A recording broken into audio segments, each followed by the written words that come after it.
Blackstone Audio presents The Great Deformation, The Corruption of Capitalism in America by David A. Stockman. This book is read by William Hughes. To my daughters, Rachel and Victoria, whose future inspired me to start this book, and my wife, Jennifer, whose patience and loving support enabled me to complete it. Introduction. Less than 2 weeks before the Great Deformation went to press, the powers that be in Washington pulled off a deal that allegedly stopped the country from going over the fiscal cliff. What they did, in fact, was to permanently add nearly $5 trillion to federal deficits over the next 10 years, ensuring that the national debt will continue to surge higher and that Washington will become strangled even more deeply in a fatal paralysis of governance. In truth, the fiscal cliff is permanent and insurmountable. It stands at the edge of a $20 trillion abyss of deficits over the next decade.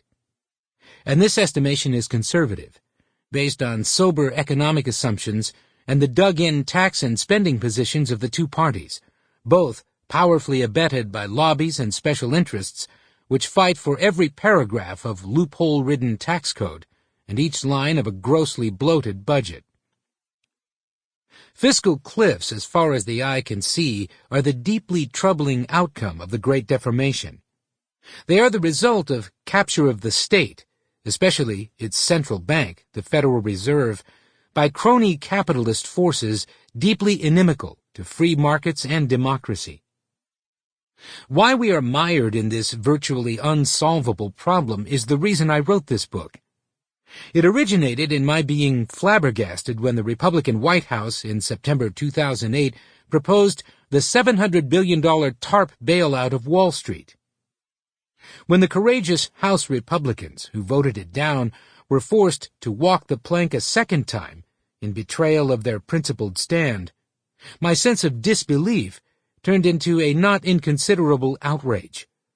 Likewise, I was shocked to read of the blatant deal-making, bribing, and bullying of the troubled big banks being conducted out of the Treasury Secretary's office, as if it were the M&A department of Goldman Sachs.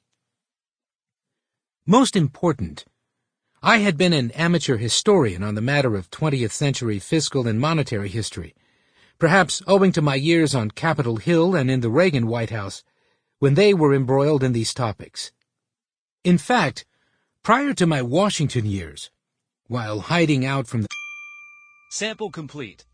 Ready to continue?